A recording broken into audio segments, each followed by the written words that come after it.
স্ত্রীর কাছে স্বামীর 17টি হক রয়েছে। চলুন সেগুলো জেনে আসি।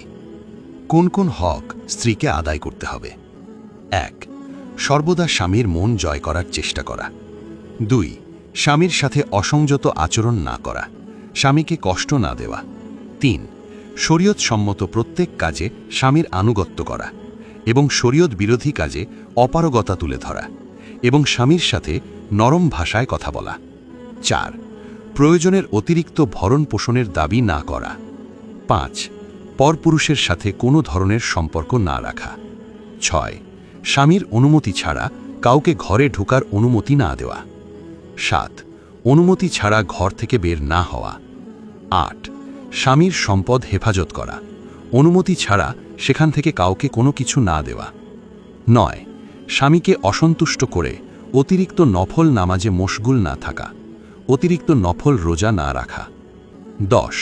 স্বামী মেলামেশার জন্য আহ্বান করলে শরীয়ত সম্মত কোনো ওজর না থাকলে আপত্তি না করা। 11.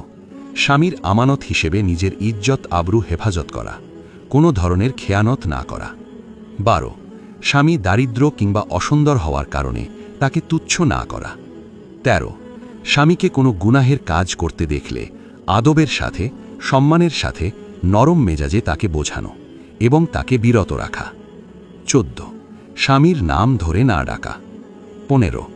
কারো কাছে স্বামীর দোষ ত্রুটি বর্ণনা না করা। 16. শ্বশুর শাশুড়িকে সম্মানের পাত্র মনে করা, তাদেরকে শ্রদ্ধা করা, ঝগড়া বিবাদ কিংবা অন্য কোনো উপায়ে কষ্ট না দেওয়া। 17. সন্তানদের লালন পালনে অবহেলা না করা।